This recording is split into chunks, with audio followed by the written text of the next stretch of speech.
নমস্কার, সবাই কেমন আছেন? আশা করি সবাই খুব ভালো আছেন, আমিও খুব ভালো আছি। তো চলুন প্রতিদিনের মতো আজকে ব্লগটা এখন থেকে শুরু করি। আজকে সোমবার আর আজকে আমি আমার বাড়ি। সবার সকাল থেকে শরীরটা খারাপ জানেন। গতকাল অনেকটা বেলায় খাওয়া দাওয়া হয়েছে, রিচ তার উপরে। তো সবাই মোটামুটি একটু গ্যাস অম্লে ভুগছে বলতে পারেন। এই যে আমি তাড়াতাড়ি স্নান টান সেরে পূজাও সেরে নিয়েছি, কারণ একদিন মাকে পূজা দেওয়া হয়নি না, সেই জন্য। তবে আজকে বেশ কাচাকুচিও করেছি। কোথাও গেলেই এইগুলো আগে এত পড়বে যে এদেরকে না ধুলে নয়। তবে আজকে আকাশটা রোদও বেরোচ্ছে না, আবার বৃষ্টিও হয়নি। উঠানটা তেমন করে এখনও পরিষ্কার করা হয়নি, দেখুন এখনও যেন সেই নোংরা এটা সেটা রয়ে গেছে। শুধু গাছগুলো ধার দিয়ে রেখেছি, আর এখনও মনসাতলাটা পাথর বসানো হয়নি। আর ওই বাবা বললো পাথর বসাবো এবারে, তো ওই কাজটা বাকি আছে। এদিকে এখনও মাটিটা সমান করা হয়নি, বাকি আছে। সব রকম টুকটাক এখনও কাজকর্ম বাকি আছে উঠানটায়। চলুন আজকে দুপুরবেলা আমি মুড়ি খাবো চানাচুর দিয়ে। আজকে সকালবেলা রান্নাও করতে পারিনি, উঠতেই বেলা হয়ে গেছে অনেকটা, তাই আর রান্না হয়নি। আর ওই বাবা হোটেলে খাবে আজকে, আর আরও যাক দুটো মুড়ি বিস্কুট এইসব টুকটাক পাইল করে খেয়ে স্কুলে গেছে। তবে তাড়াতাড়ি চলেও এসেছে। যদি আমি জানতাম যে তাড়াতাড়ি চলে আসবে 2টোর সময়, তাহলে আমি কিন্তু রান্না কিছু একটা করতাম। আমি বুঝতে পারিনি যে আজকের তাড়াতাড়ি ছুটি হয়ে যাবে বলে। তো তাই সন্ধ্যাবেলা হতেই আমি সন্ধ্যা টন্ধা দিয়েই ভাত বসাচ্ছি।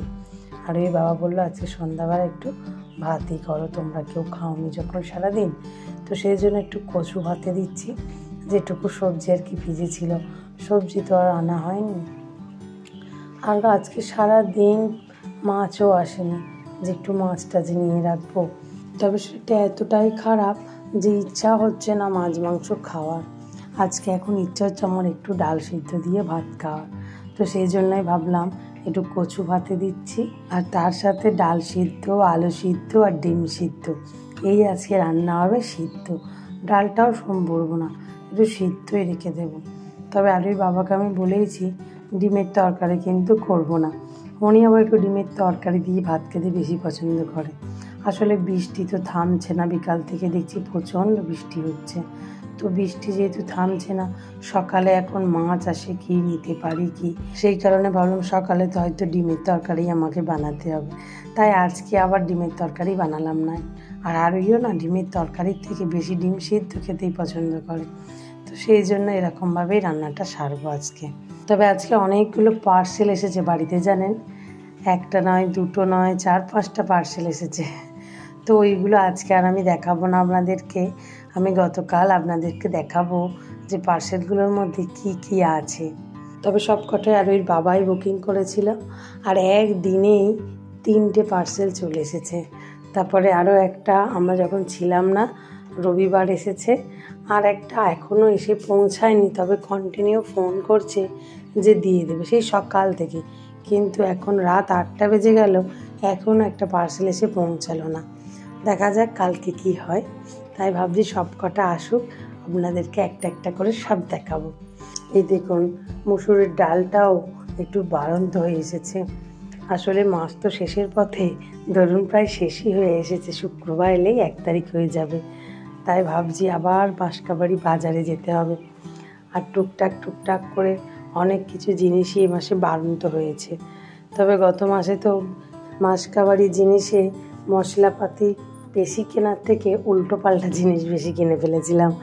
যেমন ধরুন লাল হিট, কালো হিট, এই সেই করে অনেক কটা জিনিস এদিক সেদিক কেনা হয়ে গিয়েছিল। তাই এই মাসে আর এই ভুলগুলো একদম করলে হবে না, কারণ আবার সামনে মাসে আছে অনেক কটা কাজকর্ম বাড়িতে। যেমন ধরুন গোপাল পুজো আছে, তারপরে আছে আরোহীর জন্মদিন, তারপর আছে পিঠে পার্বণ, তারপরে অসীমার পিকুর দুজনেরই রান্না পূজা আছে। তো পরের মাসে বুঝতে পারছেন আরও অনেক কিছু অনুষ্ঠান চলবে। তো সেই জন্যই ঠিক করছি যে এই মাসে একটু মশলাপাতিটাই বেশি তুলব। তারপরেই তো ধরুন পূজারও তো বেশি দেরি নেই, তখন তো আবার কেনাকাটা করতে যাওয়ার সময়ও নেই। আবার এদিকে মশলাপাতিরা যদি মাথার উপরে থাকে, মানে বাঁশকাবাড়ি বাজার আর কি, তো কিনতে তো হবেই। অতএব তখন তো মানে বাজার করব না, জামা কাপড় কিনবো, সেই একটা চাপ হয়ে যায়। আর হাতে তো বেশি সময়ও নেই, পুরো রান্নার পরের সপ্তাহতেই পূজা ধরুন আরম্ভ। তাহলে কি হবে বলুন তো, এত তাড়াতাড়ি পূজাটা, সময় হাতে খুবই কম। চলুন, মোটামুটি আমার গল্প করতে করতে ভাতটাও হয়ে গেছে। আগে একটু আলু, ডিম, কচু এগুলো আমি বেছে বেছে তুলে নিচ্ছি। আর আরোই বই পড়ছি, ওকে বলেছি রান্নাটা হয়ে গেলেই তুই আর আমি দুজনে গরম গরম খেয়ে নেব। আসলে আরুর বাবা ডিউটি থেকে এসে একটু টিফিন করেছে, আর তাছাড়া উনি এখন সেই রাত 10:30 অবধি অনলাইনে একটা ক্লাস করবে, তো সেই জন্য ওনাকে বিরক্ত করা যাবে না।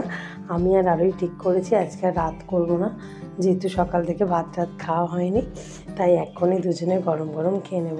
আসলে এরকম খাবার একটু গরম গরম খেতেই ভালো লাগে, তাই না বলুন? আর সত্যি কথা বলতে কি, প্রচণ্ড খিদেও পেয়েছে। বিস্কুট, চানাচুর, মুড়ি এগুলো কি আর পেটে থাকে বলুন তো?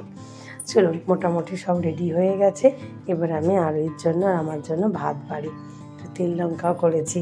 আসলে বাড়িতে না কাঁচা লঙ্কাটা বাড়ন্ত, সেই জন্যই তেল লঙ্কাটা করেছি, নাহলে করার দরকার ছিল না। একটু কচু পাতে নিয়েছি, একটু আলু সিদ্ধ মাখা নিয়েছি, আর একটু আমি ডাল সিদ্ধ এরকম শুকনো শুকনো নিয়েছি পাতে, বেশ ভালো লাগে। আর এটা এখানে ডালটায় জল দিয়ে একটু নুন আর তেল দিয়ে দিয়েছি, তবে ওর মধ্যে একটু কাঁচা পেঁয়াজ আরও দিলে ভালো হতো, কিন্তু দিলাম না। তোর এত রাত্রিরে আর পেঁয়াজ কাঁচা খেয়ে দরকার নেই, তাই না বলুন? চলুন, গরম গরম খাবার না খেলে আবার ঠান্ডা হয়ে গেলে ভালো লাগবে না। তো শুরু করছি আজকে ভিডিওটা, তাহলে এখানেই শেষ করছি।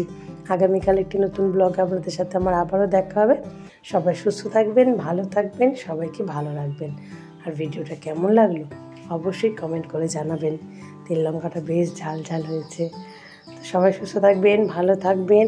আর ব্লগটা কেমন লাগলো কমেন্ট করে জানাবেন। আর ভিডিওটা ভালো লাগলে তাহলে একটা লাইক, সাবস্ক্রাইব করে পাশে থাকবেন। চলুন, টাটা।